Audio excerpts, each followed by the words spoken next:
रात का समय था। भीमा अकेला जंगल के रास्ते से होता हुआ सुंदर नगर जा रहा था कि उसकी नज़र नीम के एक प्राचीन पेड़ पर पड़ी, जिसकी लंबी लंबी शाखाएं जमीन से टकरा रही थी। उसे देखकर भीमा अपने आप से बोला, अरे चलते चलते मेरे तो पैर ही जवाब दे गए। क्यों ना इस घने नीम के पेड़ के नीचे थोड़ा आराम कर लिया जाए। भीमा उस पेड़ के नीचे बैठने ही वाला था कि तभी उसके कान में एक आवाज़ टकराई। उसने देखा कि उसी नीम के पेड़ पर एक भयानक सा उल्लू बैठा हुआ है, जो उसे ही घूरे जा रहा था। उस उल्लू ने उससे कहा, मेरा नाम उल्लू है। इस पेड़ के नीचे बैठने से पहले तुझे मेरे एक सवाल का जवाब देना होगा। भीमा ने जब यह देखा कि एक उल्लू एक इंसान की भाषा में बात कर रहा है, तो वह घबरा गया। अरे ये क्या देख रहा हूं मैं? अरे भाई, तुम तो एक उल्लू हो, तुम इंसानी भाषा में बात कैसे कर रहे हो? इस बात से तुझे क्या लेना दड़ियल? मेरा एक सवाल है, अगर तुम इसका जवाब दे देते हो तो उसके बदले मैं तुझे सोने चांदी के खजाने का पता बता दूंगा, और अगर तुम मेरे सवाल का जवाब नहीं दे पाए तो मैं तुम्हें यहीं पर पत्थर की मूर्त बना दूंगा। भीमा उस उल्लू की बात सुनकर डर गया। उसने वहां से भागने की कोशिश की, लेकिन वो खुद को वहां से हिला भी नहीं पा रहा था। अरे ओ दड़ियल इंसान, अब तुम यहाँ से तभी जा पाओगे जब तुम मेरे सवाल का सही सही जवाब दे पाओगे। भीमा अपने डर को काबू करते हुए बोला, ठीक है भाई, पूछो। तो फिर सुनो, सवाल ये है, एक तरफ तुम्हें एक हीरे से भरा हुआ जंगल दिया जाए और वहीं दूसरी तरफ तुम्हें एक दूसरा जंगल दिया जाए जो अंधेरे से भरा है, तो तुम बताओ, इन दोनों जंगलों में से तुम कौन सा जंगल लेना पसंद करोगे? अरे भाई, मैं तो तुम्हें बहुत होशियार उल्लू समझ रहा था। ये सोच रहा था कि पता नहीं तुम कितना कठिन सवाल पूछोगे, पर तुम तो लुल्लू हो, इतना आसान सा सवाल पूछा। अरे जाहिर सी बात है, मैं हीरो से भरा हुआ जंगल लेना पसंद करूंगा। और क्या, अपनी तरह लुल्लू समझा है क्या? भीमा की बातें सुनकर उल्लू की आंखों से अचानक लाल रंग की लेजर निकली और भीमा वहीं खड़ा खड़ा पत्थर का बन गया। अगले दिन सुंदर नगर का राजा विक्रम सिंह अपने महल में बेचैनी से टहल रहा था। उसी समय उनकी रानी वहां आई और उनसे बोली, क्या हुआ जी? आपके चेहरे पे ये चिंता की लकीरें क्यों दिखाई दे रही है? अब तुम्हें क्या बताऊं रूपमती, कल दूसरे राज्य से मेरा एक गुप्तचर कोई संदेश लेकर मेरे पास आने वाला था और वो अभी तक मेरे पास नहीं पहुंचा। तभी राजा विक्रम सिंह का मंत्री दौड़ते हुए राजा विक्रम सिंह के पास पहुंचा। महाराज, महाराज, जिस बात का डर था वही हुआ।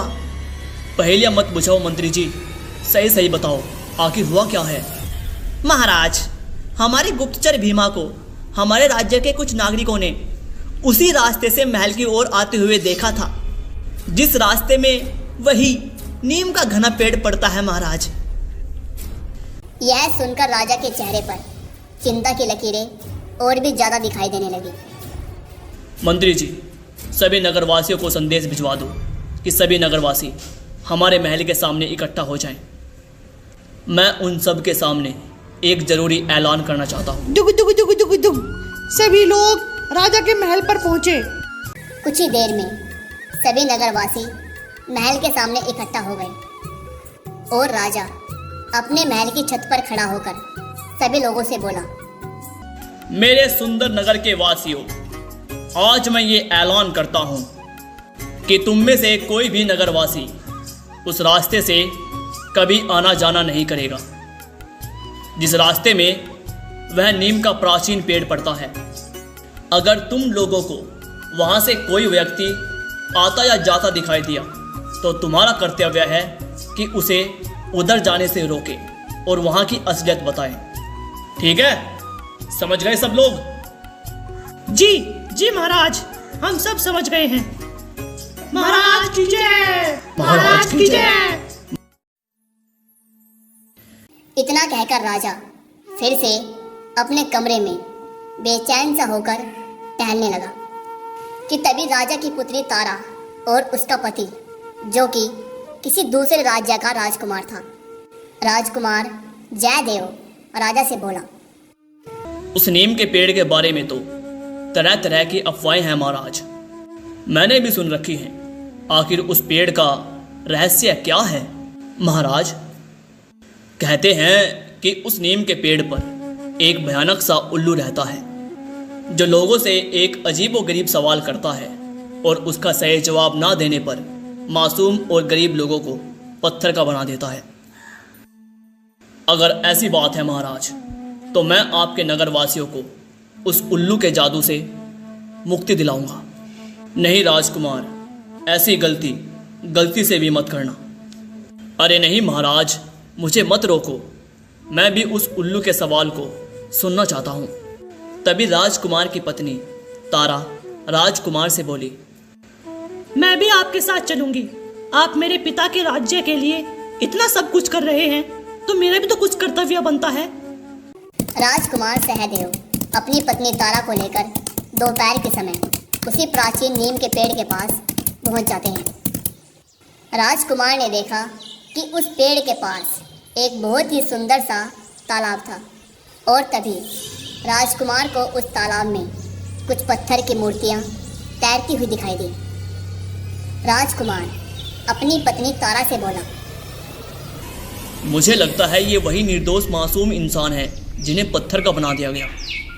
राजकुमार ने इतना बोला ही था कि तभी राजकुमार के कानों में उसी उल्लू की आवाज टकराई।